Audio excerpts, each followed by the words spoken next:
Chapter 1. The cold atmosphere made it hard for me to sit still in the car, even with the windows rolled up and the heater on full blast. I was freezing. I pulled my jacket closer to my body and leaned my head against the fogged-up window in my dad's BMW. I sighed, hating the unfortunate events that have unfolded in my short 17 years of life. My dad cleared his throat, breaking the awkward silence. "Daniella." My dad looked at me through the rearview mirror. "Can we talk?" "I'm sorry." I rolled my eyes and turned up the volume to my music, making sure I couldn't hear him speak. "I'm tired of his sorry crap. He's been trying to apologize to me for a week, but apologies just don't cut it anymore. I couldn't wait until I got to my mother's house. Just 30 more minutes and you'll be able to smile again. My father was making me move in with my mom because of his bitchy, evil new wife, Sandra. She hated my guts because she wanted my dad for herself. More likely, she wanted his money to herself." Just then, her irritating voice popped into my head. "Things will change after the wedding," she hissed. "You'll be living with your mother soon enough." My father did give her everything she wanted, but I didn't expect him to grant that one wish of hers. Right now, that pissed me off. He chose her over his own daughter. I know, right? What a dedicated, loving father. I moved in with my dad because my mother was a hard worker. She was a famous designer who made clothes for celebrities.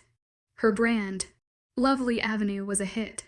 Because of that, she constantly traveled place to place. She sacrificed seeing her daughter every day because she paid for my tuition so that I could follow my dreams to open my own bakery. My father went against that. He thought I should be a surgeon, just like him. That was one of the reasons my parents are divorced. He wanted my older brother and I to live our lives the way my father wanted. Just then, my phone vibrated in my pocket, waking me up from my reverie. I pulled out my cell phone. One new text message from Chase. It read. I sighed and opened up the text message. "Baby, I miss you. I hope you forgive me. I'm sorry for all the crap I have done. I'm sorry. I love you." I rolled my eyes once again. This time, I was on the verge of crying. Another man I loved in my life that let me down. Chase was my boyfriend. I loved him very much. He had short, curly blonde hair and brown eyes. We were together for 2 years and I always thought we were going to be together. I always thought we would get married and have kids. But I was foolish to believe in love. Look where it led me. My parents' divorce.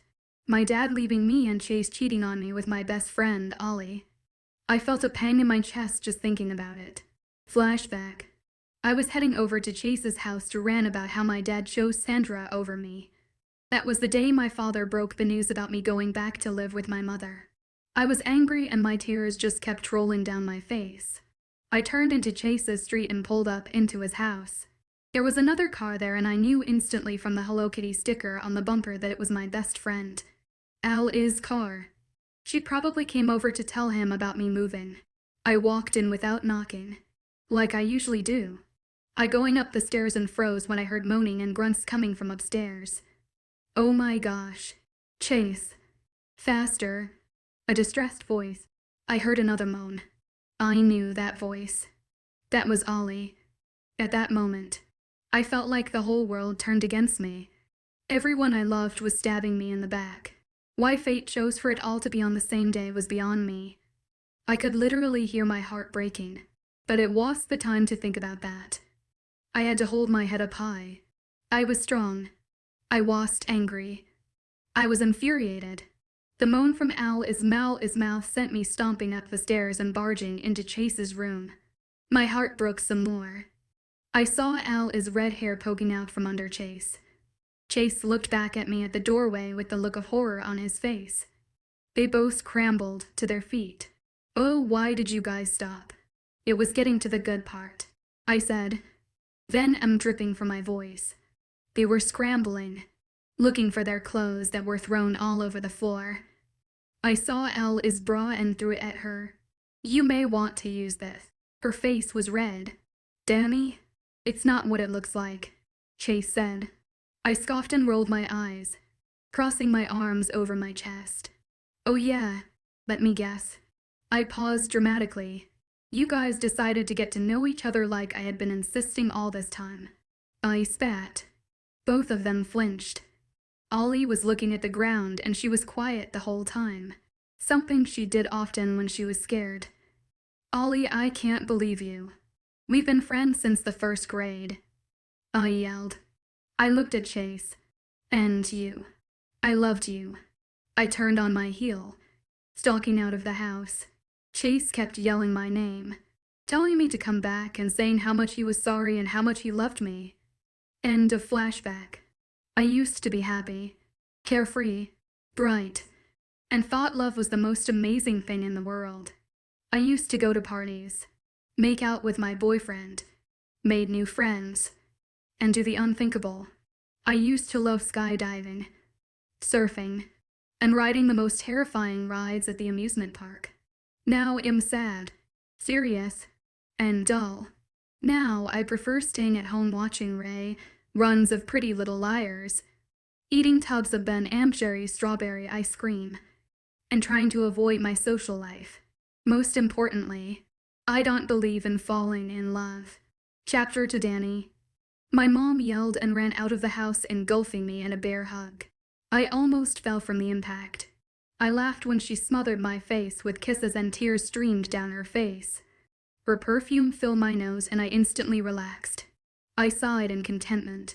I knew for sure my mother would never betray me. She would never give up on me. This is the first time I smiled in days. I felt so thin, her arms. You've grown so much. I missed you. Mom, you saw me 2 weeks ago. I chuckled and sighed again.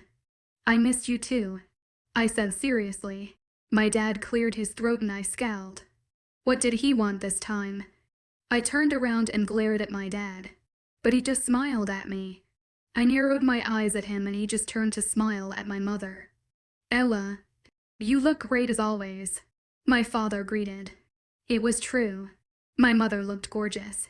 She's 42 and she looked like she was still in her early 30s. Her long straight, dark brown hair was pulled into a tight ponytail and she wore a black dress that hugged her body nicely. Her high cheekbones complemented her black eyes and her red lipstick made her look professional, yet lovely. I looked just like her, except my hair was slightly curled at the bottom, making it look like Ivy curled it with a curling iron, and my eyes were green, just like my father's own. I would be lying if I said I was good looking. It ran in my blood and most of my family members were models. Thank you, George. I've got a meeting in an hour. She groaned and looked at her watch. I hate to leave Annie because she just arrived, but duty calls. She looked at me apologetically. I'm sorry. I was hoping I was going to be busy today. I hope you don't mind because it's going to be held in the house. I looked over at the mansion my mom called home. It was beautiful, of course. She was filthy rich, but she didn't take it for granted. It was 2 stories high. Inside, there was 12 bedrooms, 10 bathrooms, 1 huge kitchen, a dining room, a living area, a work area, a workout area, my mother's workshop, a basement, an attic, and finally a huge meeting room for when she has meetings for her job. I shook my head and smiled at my mom. Mom, this is your house. Stop freaking out. I understand. She smiled sweetly at me. I saw Felly, one of my mother's maids, coming outside, and I ran up to her, hugging her. She was like my aunt. She had short, curly gray hair and she was short and stubby. She had a huge smile on her face that brightened up her whole face. Aunt Felly, how you doing? Oh, I'm doing fine. No need to worry about me. Sweetheart, how you doing? She smiled, trying to smooth out her hair. By the way, I made your favorite southern pot pie to make you feel better. I'm all right. Could be doing better. Oh, I can't wait to eat that. My mouth watered at the thought of her famous pot pie. She chuckled at my expression.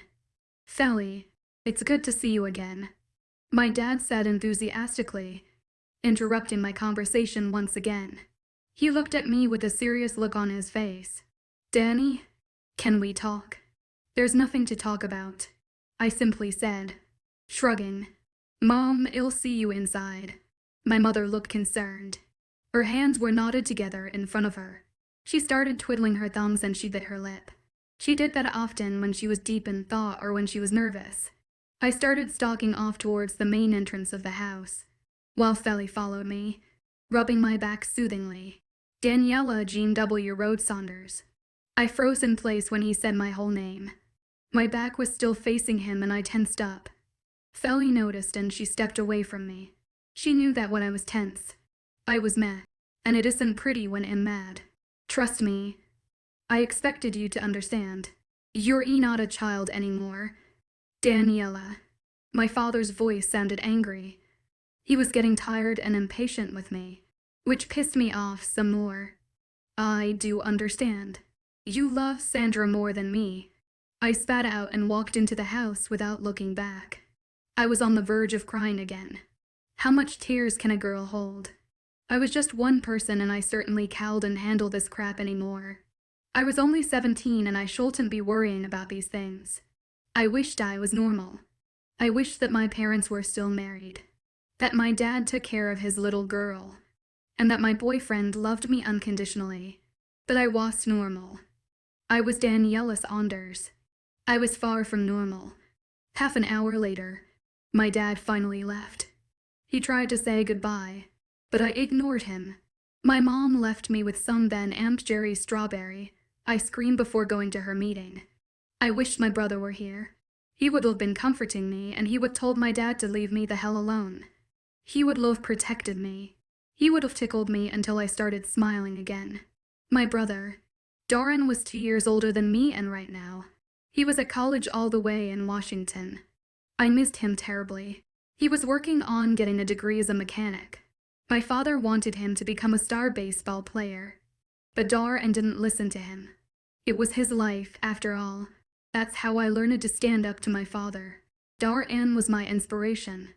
His voice popped into my mind. "Hold your head up high and smile. Stand up tall and remain strong. You are strong. You know why." I would smile at him, knowing what he would say next. "Because I'm your brother." We would laugh and he would tickle me until I was almost out of breath. It was getting dark already and I could see the stars in the sky began to appear.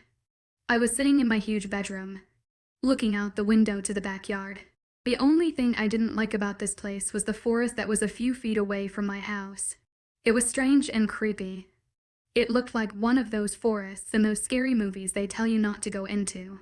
The fog surrounded the trees mysteriously and I shivered at the thought of walking into the forest and what could happen if I did. Just when I thought that, I saw something black zipping through trees. What the hell was that? I started to panic. Was it a dog? Dogs certainly weren't as big as that. Maybe it was a bear, but bears didn't move that fast. A little voice in my head said, "Goose and strows all over my body," and my heart started going in overdrive. I closed my eyes and shook my head and looked back at the forest. There was nothing. It just looked creepy as usual. Maybe I was hallucinating. I was tired after all. Someone knocked on my door, waking me up from my reverie.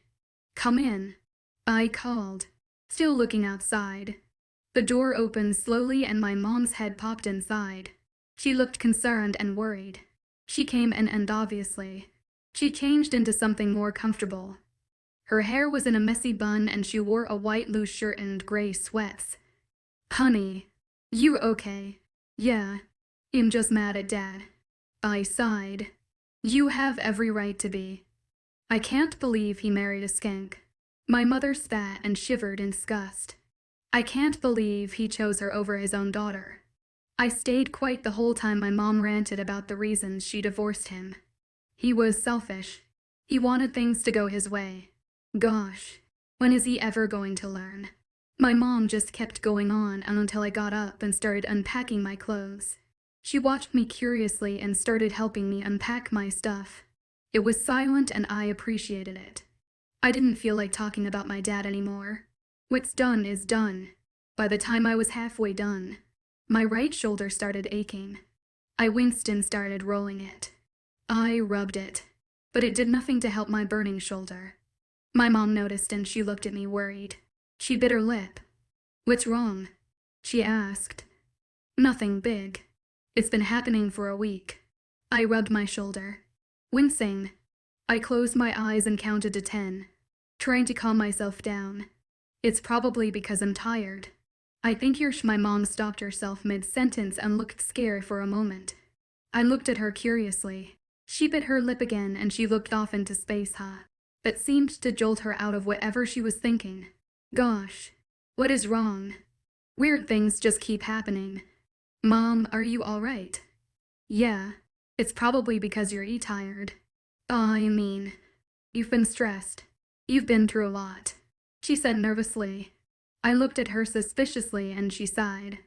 "Honey, you do realize I'm sorry. You don't deserve any of this. Mom, it's not your fault. Trust me. I'm with you now and I couldn't wish for anything else." I hugged her as she began to cry.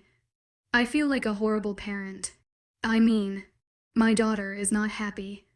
"What's wrong with me?" she said, upset. She wiped her tears away. I felt a pang in my chest. She thought this was her fault. "Let me make it up to you. Spa day Saturday." "Mom, it's not your fault. And love too." I sighed and hugged her once more. She looked excited and I smiled. I miss these moments with my mom. The moments where it was just the two of us. Either shopping, relaxing, getting our nails done, or just talking. She always found a way to make that way, the aching in your shoulder would go away. She winked.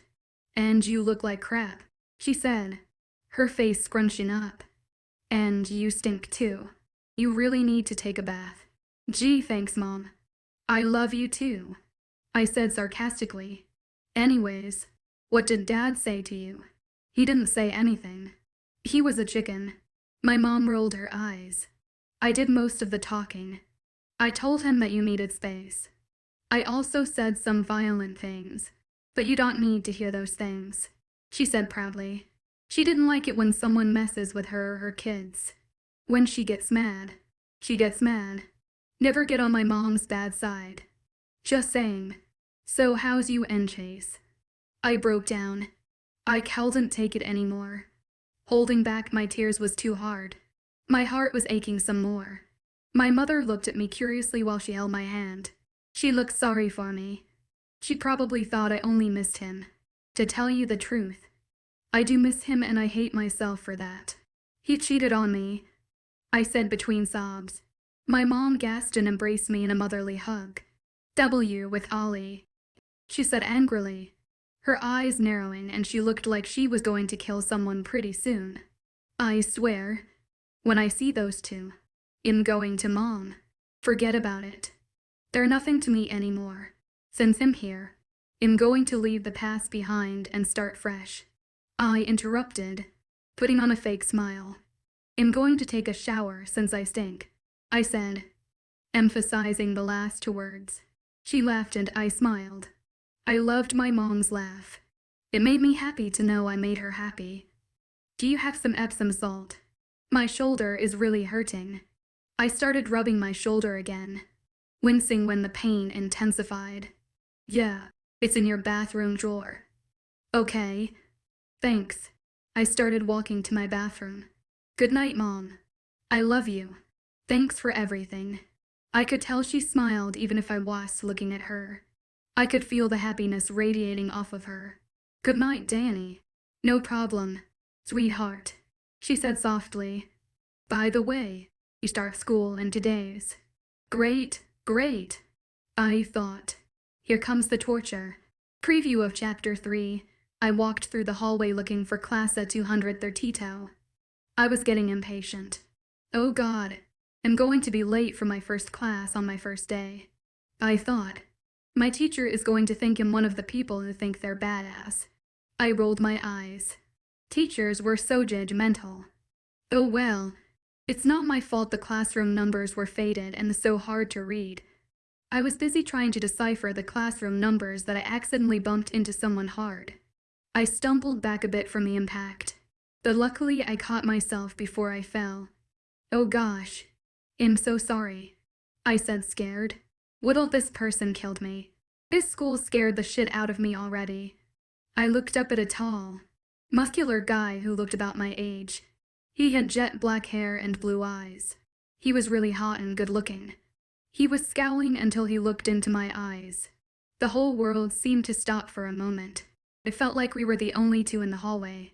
My heart skipped multiple beats and I saw something in those blue eyes. It was as if I was looking at the scene all by myself. It was a gray wolf and he looked as if he found something he has been searching for his whole life. For some reason it made my heart swell up. The scene disappeared and I closed my eyes. I felt dizzy.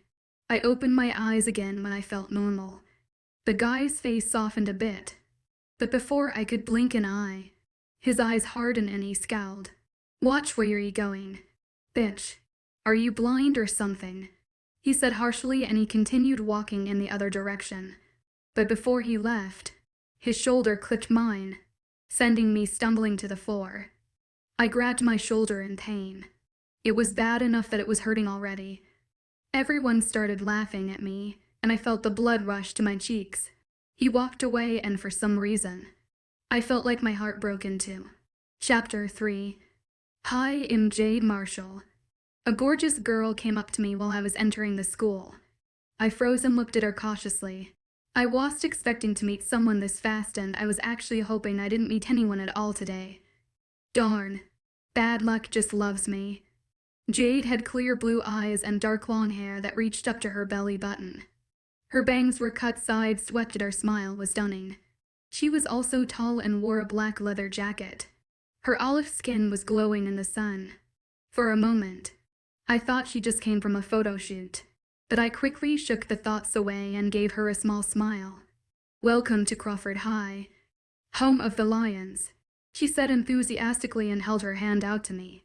"Hi, I'm Daniella Saunders," I said, taking her hand in mine and shaking it.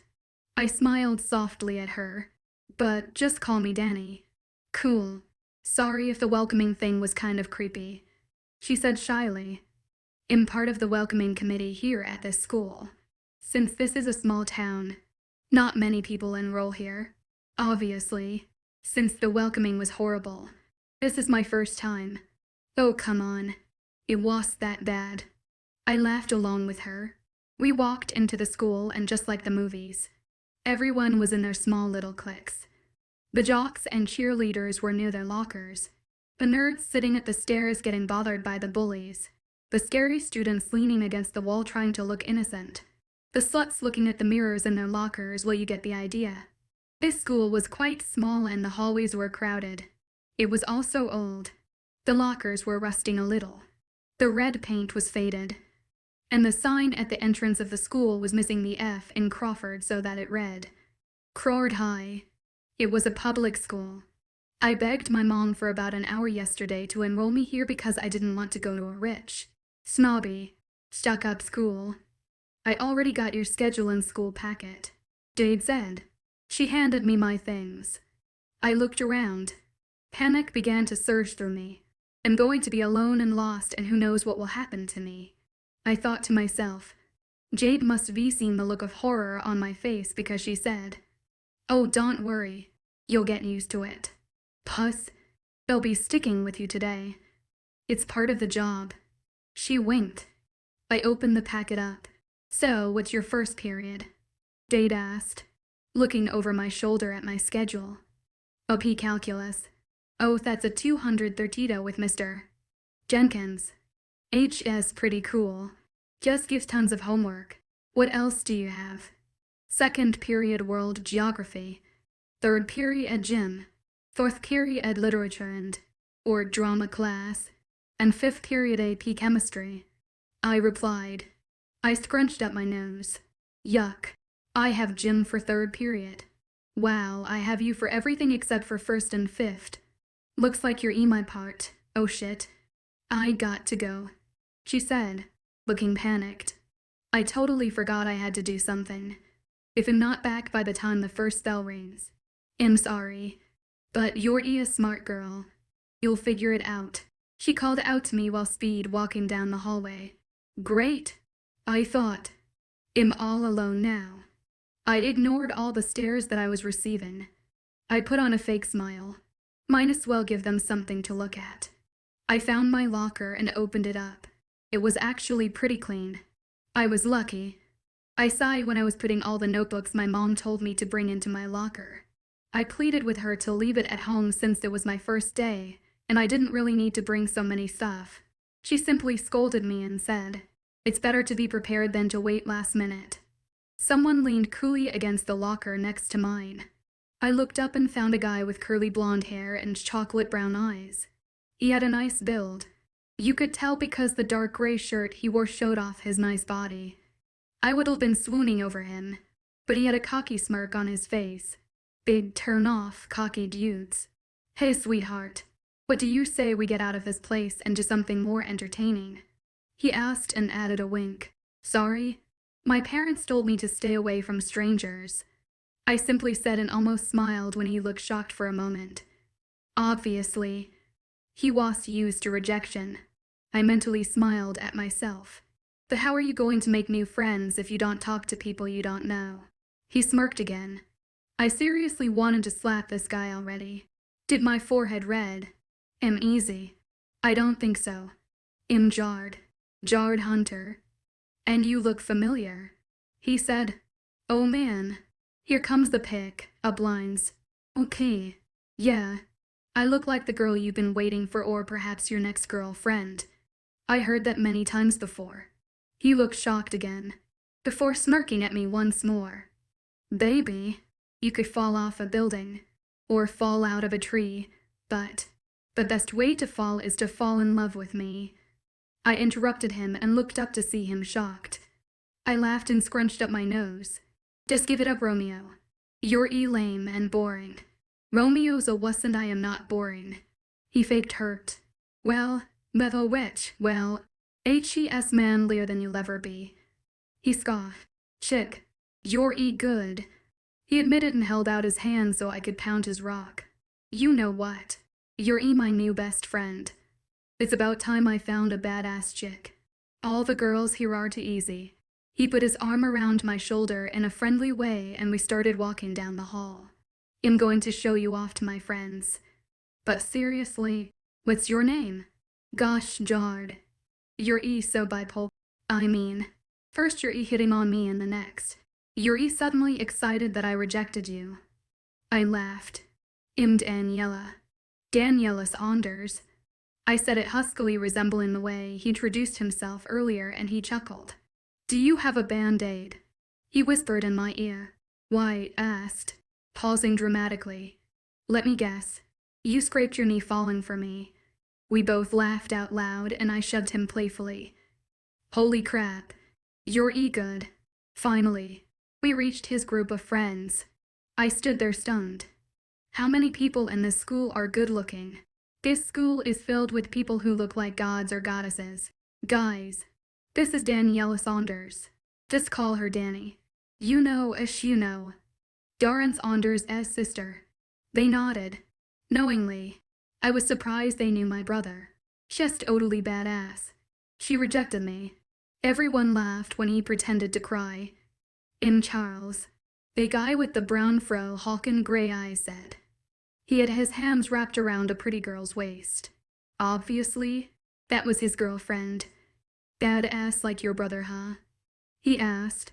I nodded and smiled, feeling proud of my brother. The girl that Charles was holding had green eyes and blonde wavy hair that went past her shoulders. She spoke up. "I'm Abigail Hunter. That stupid prick's twin sister." She nodded at Jard. A look of disgust came upon her face when she looked at her twin. Jard stuck his tongue out at her. "Dustin," a guy with dirty blonde hair said, shaking my hand. He seemed uncomfortable. He probably was the social type. "And Alex," the last guy said. He had black hair that was spiked up. By the look of his perfect sculpted face, I could tell a lot of girls hit on him. He smiled at me and shook my hand. The bell rang. I said my goodbyes, not wanting to be late for my first class. That would make me look bad for the rest of the year. We had 5 minutes to get to class before the late bell sounded. I hurriedly climbed up the stairs where the section of the building was. I walked through the hallway looking for class at 230. I was getting impatient. Oh God, I'm going to be late for my first class on my first day. I thought. My teacher is going to think I'm one of those people who think they're badass. I rolled my eyes. Teachers were so judgmental. Oh well. It's not my fault the classroom numbers were faded and so hard to read. I was busy trying to decipher the classroom numbers that I accidentally bumped into someone hard. I stumbled back a bit from the impact. Then luckily I caught myself before I fell. The place where our skin touched was tingling and I rubbed it involuntarily. Crap. I'm so sorry. I said scared. What'll this person killed me? This school scared the shit out of me already with all the good-looking people and how strange the atmosphere seemed to be. I looked up at a tall guy who looked about my age and had a nice build. He had jet black hair and blue eyes. He was really hot and good-looking. Again, I would have been swooning over him if he didn't have that scowl on his face. Our eyes locked and the whole world seemed to stop for a moment. It felt like we were the only two in the hallway. My heart skipped multiple beats and my breath hitched. I saw something in those blue eyes. It was as if I was looking at the scene all by myself. It was a huge gray wolf and he looked like a puppy that was given a treat. It was as if he found something he's been searching for his whole life. For some reason it made my heart swell up.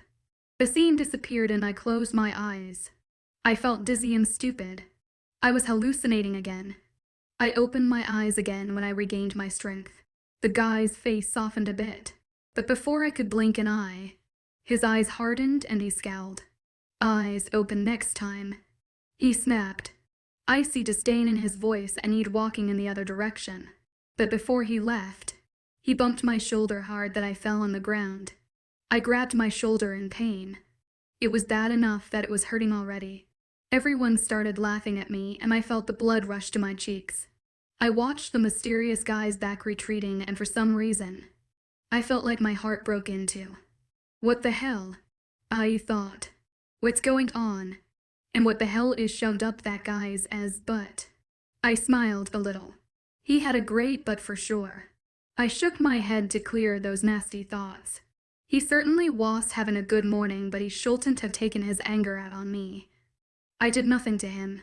Why did I feel like my heart broke into? I didn't know him. I certainly didn't love him. I don't believe in falling in love. It was too overrated. Anger began to surge inside of me, and I heard a deep growl. It wasn't until then that I realized it came from me. What the hell? Did I just growl? Surely, this school isn't normal. I could feel it in the atmosphere. I felt like there were many things that I was meant to uncover. But how can I find it if I don't even know what I'm looking for in the first place? And why the hell did I feel like I didn't know myself anymore? I felt like I was stronger and my temper was hanging on a thread. My temper never went out of control this fast. I wondered why I suddenly felt like this. Oh right. I was normal. 𝐿𝐤𝐬𝐤𝐬 Saunders. I was far from normal. The people were still staring at me and for a moment, I felt embarrassed. Hold your head up high and smile. Stand up tall and remain strong. You are strong. I heard my brother's voice in my head. So I stood up, picked up my stuff and walked away with my head held up high, feeling strong. Chapter 4. I did a little victory dance in my head when I found classroom at 232. Yes, I made it just on time.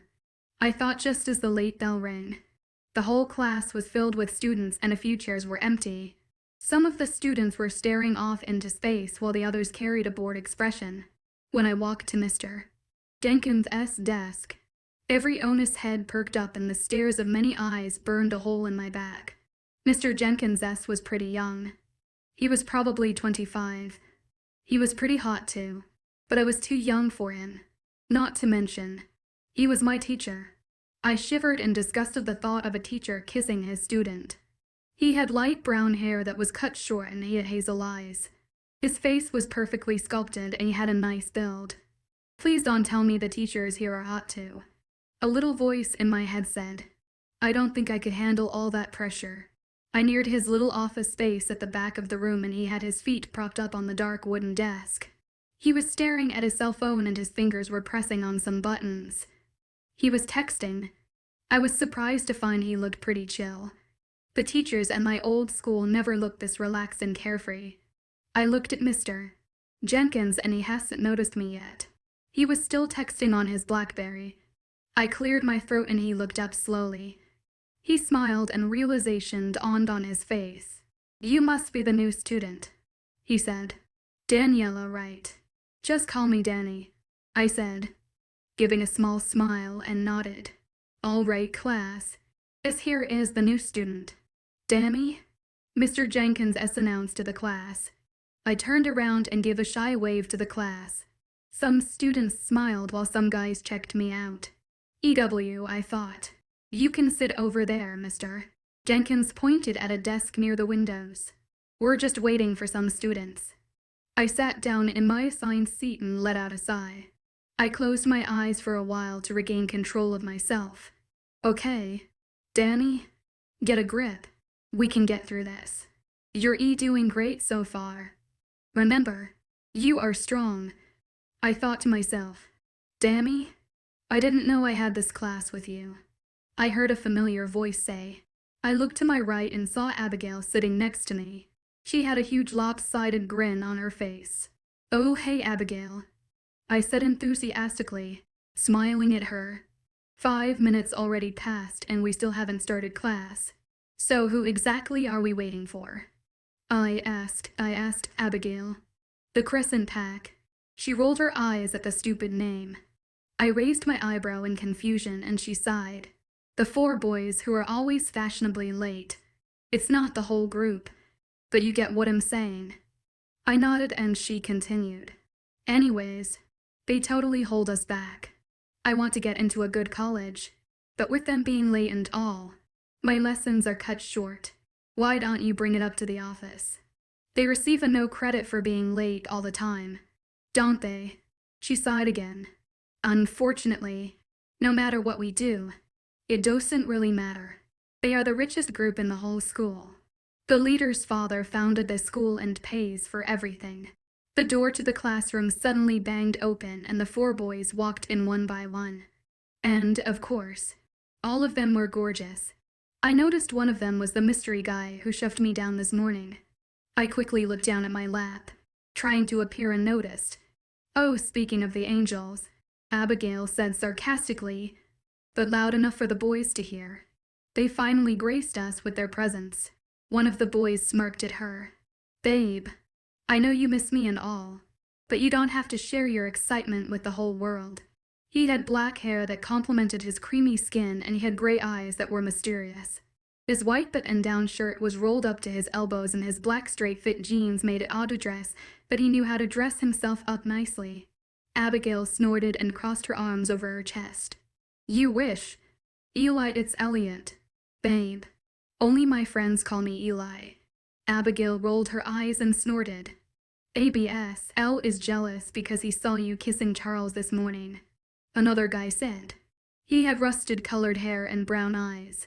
The class was humored by the comeback Elliot's friend threw at him. I saw Abigail's face heat up and a sad expression crossed her face quickly before she smirked at Elliot, who was clearly not happy. I made a note to ask Abigail about this little situation.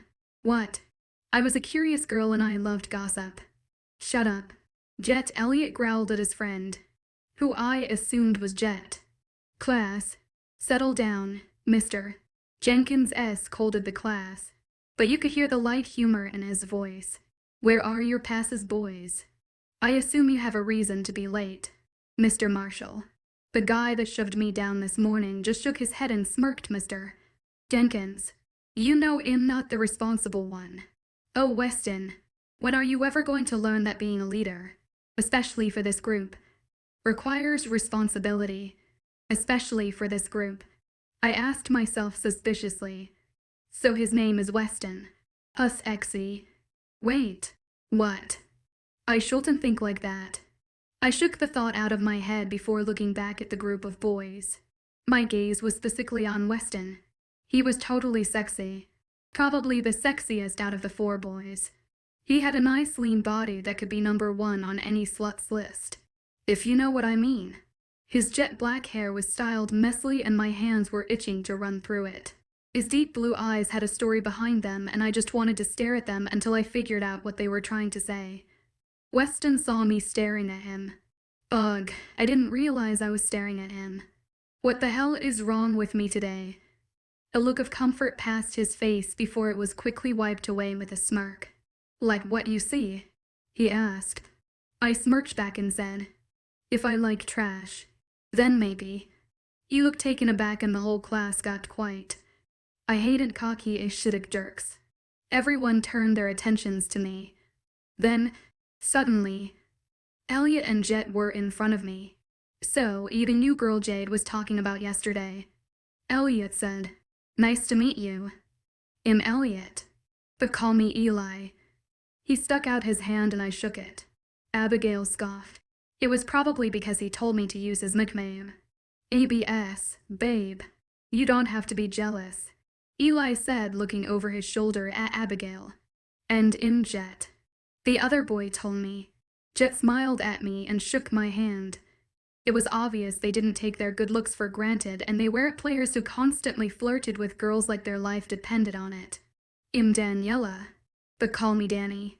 It's nice to meet you guys, I said sincerely and smiled genuinely. Okay, let's begin this class, mister. Jenkins called out enthusiastically while many groans erupted from the students. I watched as Eli, Jet, and Weston took their seats. One guy stayed behind and talked with Mr. Jenkins quietly. He was good-looking himself. I'm assuming that HE's the most responsible one. He strangely resembled Channing Tatum. You know the guy from Dear John. And let me tell you, I find Channing Tatum very sexy. HE's my favorite male actor. The guy walked to his seat and he saw me looking at him. So he smiled and winked at me before taking his seat next to Weston. I looked down at my lap, feeling the blood rush to my cheeks slowly. Weston's POV. Eli, Jet, Warren and I decided to be late for Jenkins' class again. It's not like he would care. He was a cool teacher and understood that we had some business to take care of before getting to class. Plus, I have the highest grade in that class, even if I was star of the football team and spent a lot of time with the ladies. I still found time to study. However, we didn't have business to take care of today. But we didn't feel like going to class just yet either. So we were leaning against the lockers while Eli was rambling about his mate. Abigail. I can't believe she let that guy touch her and kiss, he kept saying, running his hands in it furiously. Abigail and 𝐿's relationship was complicated, and it's best if you ask them yourselves. Speaking of relationships, I was still thinking of that girl I bumped into this morning. I remembered the feeling of the tingles I felt when we touched. She smelled good too. I missed her scent already.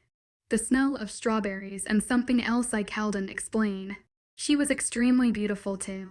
She also had curves in all the right places. Her eyes were a forest green, and I would pay anything to stare into those eyes once more. But when I smelt a hint of jarred hunter on her, I was angry. That's why I was rude to her this morning. However, I regretted it. I felt her pain and embarrassment as I walked away while she fell on the ground. She was my mate. I knew that for sure. But I couldn't love her. I knew my dad would get angry because she was human. I knew that my reputation as an alpha would be ruined. I couldn't let that happen. I couldn't fall off the ladder. I couldn't make myself go downhill after I worked so hard climbing hay. Weston. Jet waved in front of my face, interrupting my thoughts. Wes, why you so quiet? Are you all right, man? Yeah. I groaned. Let's just get to class. They all nodded in agreement. When we opened the door to Mr. Jenkins' class, I smelt her. Her scent was so strong. It was mouth-watering. I was desperate for her touch. I was desperate to run my fingers through her soft, dark hair. I was desperate to look into her green eyes. I was desperate for her. No, I fought with myself. So instead, I took a big whiff of her scent. Mr. Jenkins stood up and I tried to pry my eyes away from the class. I tried to avoid her eye contact before I fell for those green eyes again.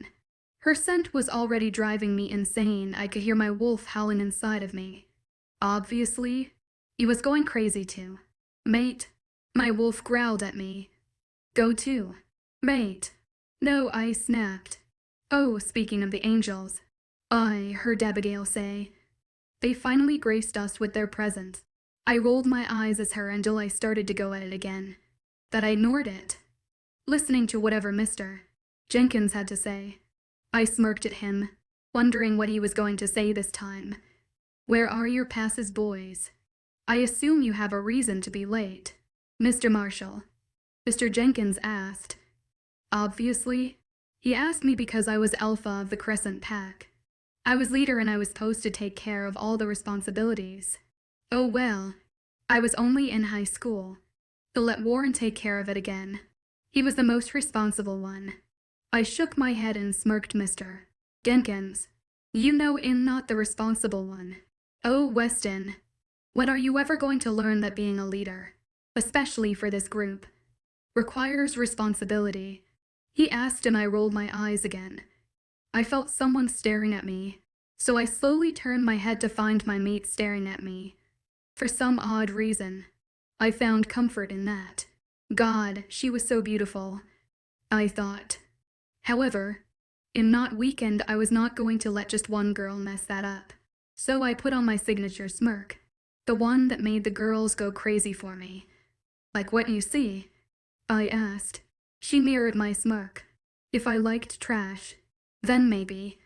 I was shocked by her response and every person in the class went dead quiet, turning their attentions to her. No one ever stood up to me, to West and Marshall. I was angry at the fact that she answered me back, but another part of me was proud that she was strong.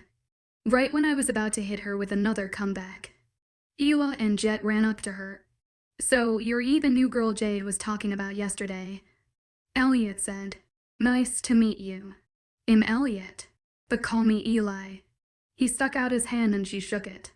I was jealous that he was touching her, that he felt her smooth skin, that I'm not the one holding her hand in mine right now. My wolf started growling, but I scolded it to be quiet. Abigail scoffed and I rolled my eyes at her. ABS, babe. You don't have to be jealous, Eli said, looking over his shoulder at Abigail. And Jet. Jet smiled at my mate and shook her hand. Daniella, but call me Danny. It's nice to meet you guys, she said sincerely and smiled genuinely. Her smile was breathtaking, and again, I was jealous that she didn't smile to me. Danny was her name. I thought to myself, that's one hell of a sexy name. I quickly shook those thoughts away. Okay, let's begin this class, Mr. Jenkins called out, and I groaned. And I took our seat while Warren talked to Mr. Jenkins. Obviously, he was talking to him about our tardiness. Danny was watching him. Curiously, Warren was walking back to his seat when I caught him smiling at my mate and then winked at her. That was something he did often when he saw something he liked. Then, I turned to Danny only to find her looking down, blushing. A smile crept on her face. What the fuck? I felt the rage build up inside of me and I felt my wolf itching to come out. It was scratching at my skin. I was already growling and Warren looked at me curiously before taking the seat next to mine. However, I just took deep breaths, telling my wolf to calm down. Involuntarily, I smacked Warren across the head, which earned me a death glare from him. What the fuck? Wishy growled. He was beta of the pack, but I was still alpha. I still had control. Don't look at her like that again, I said between my teeth clenched. My hands were shaking under the desk. Suddenly, I felt my pack's eyes on me. Warren looked at me like he was trying to figure out something. What more? I asked, trying to calm down. Is she your mate? Warren asked, but quietly so the humans didn't hear it. I had the urge to say yes, to claim her as mine. However, I reminded myself I didn't appear weak. No, I forced out. Just not my mate. What the hell are you thinking? Sorry, he said sarcastically. The rest of the class time, I kept glancing at Danny. She was concentrated as she wrote down notes. There was a little crease between her eyebrows as she concentrated. I found it cute. I found a lot of things about her that I already loved. The way she bit the end of her pencil when she drifted off into space. The way she swung her legs under her desk. And the way her smile brightened up her whole face when Abigail talked to her. I quickly shook those thoughts away. I couldn't love her. I just couldn't. I could get over her. It's going to be a challenge though. The only question is, can I really? Oh, I ink. Hoped you liked it.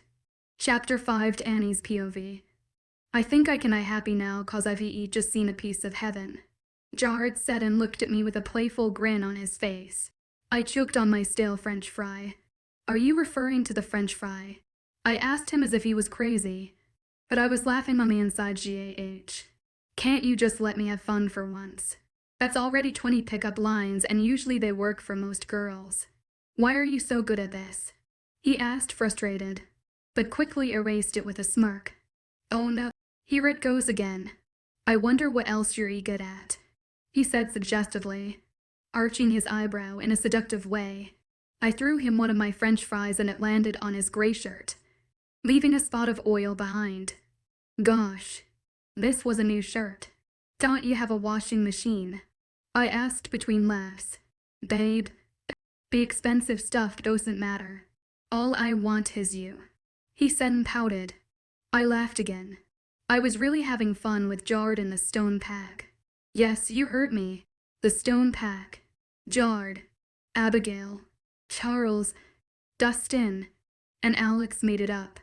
I guess this school runs in packs, not groups or cliques. I asked Jared why they called themselves a pack, but he laughed at me like I was crazy. So now, here I am eating lunch with them. I was supposed to eat with Jade, but I couldn't find her. Since I had Jared for the previous class, I followed him to lunch. The cafeteria was like any school cafeteria on a regular day. It was noisy and the food was disgusting. Surprisingly, the cafeteria was clean. The tables didn't even have gum underneath them. I was already getting comfortable with the stone pack. They were easy to get along with. Sure, Jared was always trying to flirt with me, but I knew he was just playing around. Not to mention, Abigail and Charles were in their own little world. But I totally understood. They were in love. There was a pang in my chest when I thought about my previous love life. However, I just shook those thoughts away. Dustin hasn't warmed up to me just yet. He ate lunch, quietly, and looked at me occasionally. It was as if he was trying to figure me out. Alex was busy reading a book. I learned that he loved reading and he wanted to be an author someday. Danny, did I ever tell you that you look like a light switch? You, Jared began. Shut the fuck up, Jared. Just not interested in 𝐴𝐼NT working. Alex interrupted. I laughed at Jared and immediately clamped my mouth shut when I saw the whole Crescent pack standing by our table with their lunches. Eli looked at Abigail with a pained expression. Jet looked as if he were going to jump if anyone made a move. Weston's mouth was set in a thin line and Channing Tatum looked mad. There was one girl that I hadn't seen before. She had white blonde hair that was sleek in perfection. Her eyes were sapphire and her smile was perfect. I looked at her in awe. She was beautiful. Like Jade. They were both smiling. I looked at the Crescent pack curiously. I could feel the tension in the air. Obviously, the two packs weren't exactly good friends. Dammy, do you want to sit with us? Jade asked with a friendly look on her face. By the way, this is Stacy. She pointed to the girl next to her. You met all the boys already, right? Thought me. Warren. Channing Tatum lookalike cut in. He had a deep voice, but it was smooth. I shook his hand and introduced myself. Out of the corner of my eye, I saw Weston shift from one foot to the other. Looking uncomfortable, Warren smiled at me. So what do you say? You want to join us for lunch? Or I don't want some new chick to sit our table. Weston spat. His deep voice sent shivers down my spine. For all we know, she could be insane. I mean, look at her. She has ketchup at the corner of her mouth and she doesn't even know. In one swift movement, I took my napkin and wiped it across my mouth. I frowned when I realized that there was ketchup on my face. I looked down at my laugh face was as red as a tomato.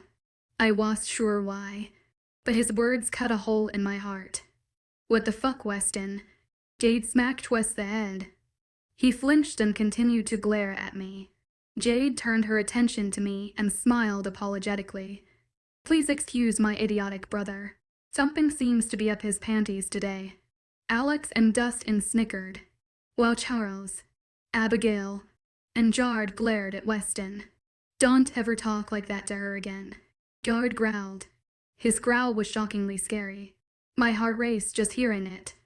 You barely know her and you're defending her. Weston questioned and scoffed.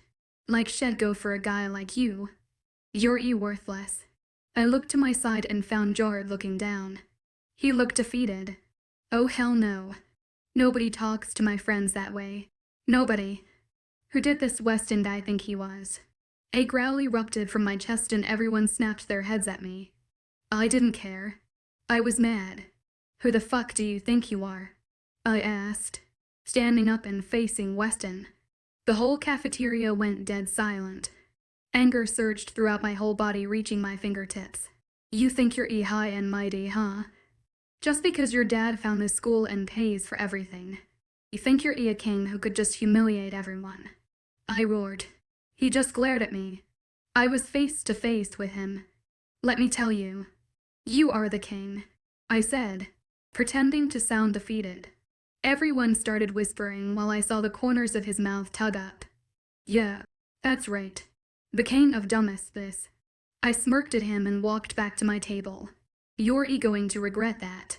Weston growled. But I ignored it. I could see the fury burning his eyes. But I ignored him and focused on the grins plastered on the stone pack's faces. I took my seat next to Jard and he put his arm around me. Did I ever tell you that you're one badass chick? Jard whispered in my ear and I chuckled. Oh, about 100 times. Babe. But I love hearing it over and over again. Just then, Weston tore Jard's arm off my shoulder. He glared at Jard while a growl escaped from his lips. His hands were shaking uncontrollably and his blue eyes kept changing colors. It was blue 1 second and the next. It was yellow. I looked at him shocked. That was definitely not normal. But I quickly shook those thoughts away and I looked at Weston, ready to smack him in the face this time around. Don't touch her like that. Ever again. Weston growled. Gas erupted from everywhere in the cafeteria and everyone started whispering. The two packs had a shocked expression on their faces. However, before anyone could say anything, Weston rushed out of the cafeteria, pushing anyone who was in his way. I sat there, silently. I was ready to punch something. Anything. Weston Marshall was stupid. He was selfish. He was selfish. 𝐊𝐿 and a player. He was busy making out with Karen, the head cheerleader, the whole entire day. Not to mention, they almost got it on in Mr. McCarthy's class. I had them for every of my classes and I shivered in disgust every time I saw them. He had a girlfriend and he had no right to tell any boy for that matter to stay away. I hated him being a jerk to me. I hated myself for wanting him to be nice to me. Most importantly, I hated how he affected me the most and all he did was hurt me. Aunt Felly. Home? I yelled when I opened the door in my house. My mom ended up going on a business trip this morning. I was slightly disappointed she was gone already just when I arrived. However, I knew this was going to happen sooner or later. Oh, welcome home, dear. Aunt Felly appeared at the top of the staircase, smiling down at me. I made you some cornbread for your afternoon snack. How was your first day? I thought of the events that happened today and only one word came to mind. Eventful, I replied. My back started to ache and I winced. Turns out the pain in my shoulder reached my back too. Aunt Felly, I really do want to try your cornbread, but my back is aching. Do we have more 𝐿𝐻 salt? Gosh dear. I'm 53 and you're experiencing back pains before me. She chuckled. They'll get you some. It's in the shed at the back of the house. She started turning away from her previous work and started heading downstairs. Wait, Aunt Felly, I could get it, I said and she froze on one of the steps. "You sure, hon?" she asked, worry filling her voice. "Yeah, it's been a while since I've been out there. I want to see if it changed." I smiled, which made her face softened. All right. Just be careful. Don't go out into the woods," she said sternly. I chuckled. That was something she used to say a lot when I was little. She didn't have to remind me. Those would scare the shit out of me. I opened a door that led to the backyard. The air was frigid, which made me shiver.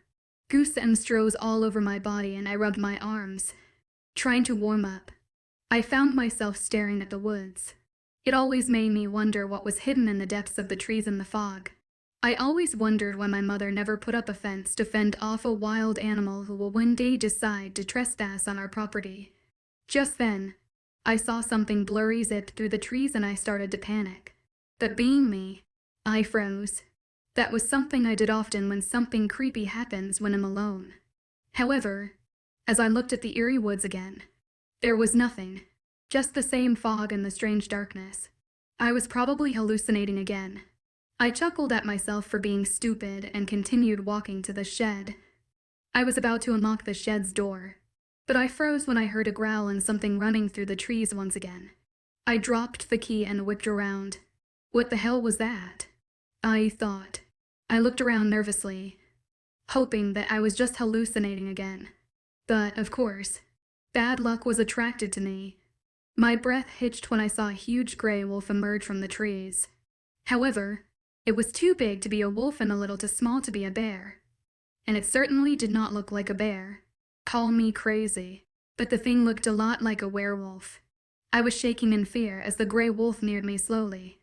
It was taking a step at a time, like it was trying not to frighten me. Too late, I thought, and I started to run towards my house. The wolf growled and I heard it running after me. I screamed for help, but no one could have heard me. Not even Aunt 𝐊𝐿𝐿.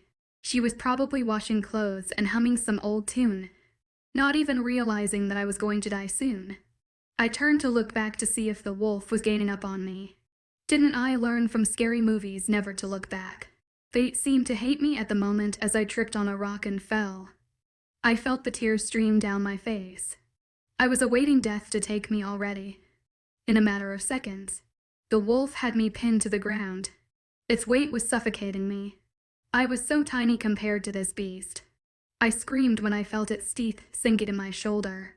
The pain was excruciating and I felt the tears stream down my face faster. Before the darkness engulfed me, I looked up to see deep blue eyes staring back at me. Where have I seen those before?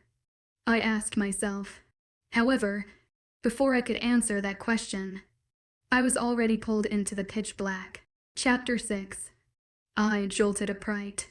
The first thing I saw was darkness. The only sound was my heavy panting. My shirt was sticking to my sweaty back. I took in my surroundings and realized that I was only in my room. I was safe and tucked into the dark purple comforters of my bed. I laid back down and sighed in relief. Oh, thank God it was only just a dream, I thought. I quickly sat back up again. I don't remember falling asleep in my bed last night. I remember going back to the shed to grab some Epsom salt and seeing the mythical creature that appeared right before my eyes. I quickly shook those thoughts away and chuckled at myself for being stupid. This place was really making me go crazy. There was probably some virus in the air. Checking the time, I found that it was already 6 o'clock in the morning. School started in about 2 hours. Aunt 𝐊𝐿𝐿 usually woke me up at this time, but she hasn't come into my room yet. She'd probably overslept. I put my arms over my head to stretch my back, but a piercing pain erupted from my right shoulder. I gasped and put my arms down. What if the mythical creature actually bit me? What if I had some virus spreading in my body right now? Oh, please don't be rabies. I gasped once again. What if I was dead? I quickly got up from my bed, turning on the lights. I ran over to my mirror and looked at myself in horror. There was a huge bite mark on my right shoulder. It was still slightly red, but it couldn't have healed this quickly. I ran my hands over the new sore, grimacing when I felt pain. It was a dream. There were so many questions that I wanted to ask. but no one to answer them. What was that beast in my backyard? What will this bite mark do to me? Will I become sick and suffer? Will I die? Or was I dead already? So many questions bombarded my head and I started to cry. Last night's episode ran in my head again. I was terrified on so many levels, making sure I was dead. I rushed out of my room and ran down the stairs. I found Aunt 𝐊𝐿𝐬 at the front door, speaking in a hushed tone to someone. A wave of relief surged through my body. If I was dead and in heaven or hell, Aunt 𝐊𝐿𝐬 wouldn't have been here. I was still surely alive. Wait, would've the beast killed Aunt 𝐊𝐿𝐬 too? I tensed up and mentally laughed at myself for being stupid again. George, 𝐊𝐿𝐬 a good time. Your daughter is sleepin' and you're drunk. Aunt 𝐊𝐿𝐬 said. Oh, 𝐶𝐿 fell. INT drunk. Not one bit. Bit. A voice slurred and then the man chuckled. Anger surged through me as I recognized the voice as my father's own. I just want to talk to my daughter. That's all. Just being such a spoiled brat lately. Some one needs to teach her a lesson. I marched over to the door and kicked it open wider. The smell of alcohol filled my nose. I gagged. My father stumbled, his clothes disheveled and reeking of alcohol. His eyes were watery and his smile irritated the hell out of me. His tie was undone and he had vomit stains on his white shirt. Danny, need to talk. He slurred, clutching a bottle. Dad, go home. I don't want to talk to you. I spat. Danny, what happened to you? My dad asked, his eyes tearing up. You've been such a hard ass late, he burped and I looked at him in disgust. Lately. Go home, Dad, to your lovely wife. I yelled at him sarcastically and shut the door in his face. I closed my eyes and counted to 10, trying to calm myself down. Honey, you okay? Aunt 𝐊𝐿𝐬's southern accent calmed me down. I looked at her and smiled softly. Yeah, let's just forget about it. Next time, I want you to call the police. She nodded sorrowfully. 5 seconds passed before she looked at me with a mischievous smile on her face and looking at my bitten shoulder. So who was in your room last night? Looks like the young fellow found you delicious, hon. She asked and I looked at her in horror. Aunt 𝐊𝐿𝐬 winked at me and continued. Don't worry. I won't tell your mama that you lost your virginity already.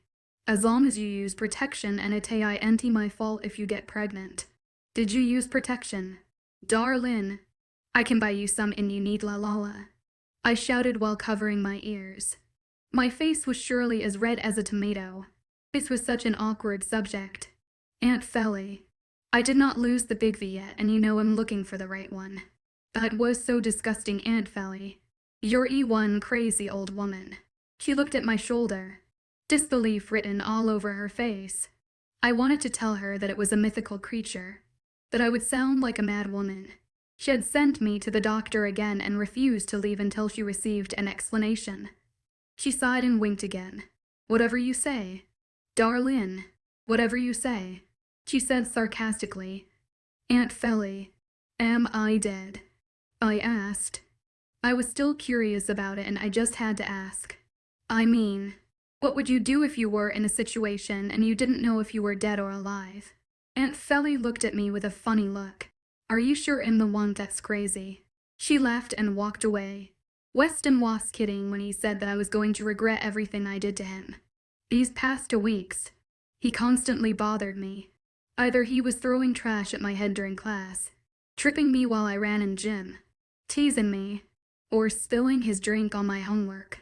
Even did some of the old school stuff like filling my lockers with soda, which made everything very sticky, by the way. Spilling his drinks once again, on my lunch, and they even targeted my car with messy pranks. I mean, seriously, egging my car. So childish. I learned to ignore it and walk away. I was going to show him I was weak. I was going to show him that he was easily going to get everything his way. He'll get it back in the future. Somehow and sometime. Karma really is a bitch. The stone pack was even helping me, so it made my situations much easier. They helped me wash the eggs off my car, clean my locker, and caught me when I fell in gym.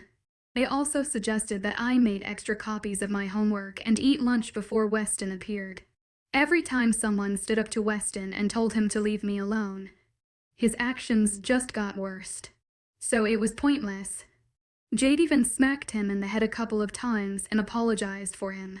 She even had to stay away from me because Mr. Devil told her that if she hung out with me, it made things worse. But those things never hurt me as much as it hurt me to see him with other girls. After I got bitten, I felt a strange connection with him. It felt like a magnet was trying to pull me to him every time he was near. The tingles intensified if he accidentally brushed against me. I also found him even more attractive and my hands kept itching to run through his hair or caress his face. Speaking of being bitten, my shoulder healed quickly, leaving a small crescent-shaped mark behind. I found it weird, but oddly beautiful at the same time. It looked like a birthmark. The mark was right where my neck and collarbone met. Fingers snapping in my face caused me to wake up from my reverie. I looked up and saw Weston smirking.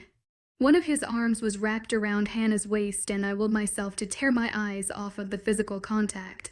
Every week, he had someone new, but I just kept feeling the same odd pain over and over again. I couldn't possibly be in love with him. You're in denial. A little voice in my head teased. Jared came closer to me and I could tell he was tense. He was a great friend and almost like a brother to me. He wanted to beat the hell out of Weston already, but I told him not to. It would just get me into more mess. The whole cafeteria went dead silent. Every eye was fixed on us. This is the usually routine and I sighed when I realized how horrible I looked. My hair was a complete mess. I didn't have time to put on any makeup this morning. My clothes were stained from the co-quest and accidentally spilled on me earlier. And there were dark circles under my eyes because I had to do my homework twice and that caused me to stay up late at night. Before I could say a word to Weston, he spilled his spaghetti all over my light shirt, adding more stains. The whole cafeteria erupted into laughter. I simply stood up and took off the noodles hanging from my shirt. I sighed again. ABS, can you help me clean up? I said, my voice sounding tired. Abigail nodded and looked at me with a sorrowful expression. I grabbed my bag that contained my clean clothes. Before we left, I looked back at Weston. He was kissing the slut. Hannah's hands ran up his chest and I wished it were me feeling those defined muscles. My eyes were blurring with tears, but I didn't dare let one tear escape. Weston opened his eyes and saw me staring. He was still kissing her, but he was looking at me. His eyes twinkled with amusement and then the bastard winked. I clenched and unclenched my fist. When will all this hell end? Weston's POV, stupid. I thought and smacked myself mentally. Why the fuck did I just mark Danny? To mark her as our own and only our own. My wolf growled. Seeing Jared's arm around my mate made me angry. However, I was furious when she called him babe. At that point, I just snapped. I didn't know meeting your mate would make you feel this possessive. I cringed when I remembered her screaming in agony as I bit her shoulder. I didn't want to hurt her, but I had to, in order to call her my own. But I was stupid. Didn't I just say I couldn't love her? This would make the attraction much stronger and she will surely fall in love with me. I was walking to her house the morning after I bit her to make sure she was all right when a drunk man stumbled out of a bush. I grimaced when the smell of alcohol filled my nose. Hey you.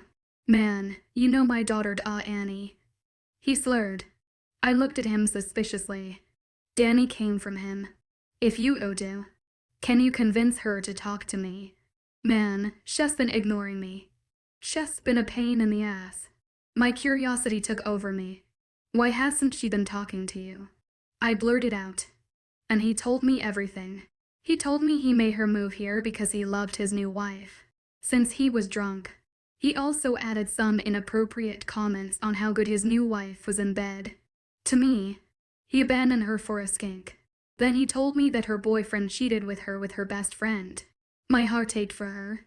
Not to mention, she deserved a much better father figure. This guy was a total scumbag. I looked at him in disgust before giving him a black eye for hurting her, and I walked away from him, trying to calm down. Anyways, I couldn't let her fall in love with me. I just couldn't. The only way to make that happen was to make her think I was a complete jerk. So for the past 2 weeks, I did things that I regretted. I also used girls to take my mind off of her. These girls couldn't compare to her. No matter how much I tried, I just couldn't forget about her.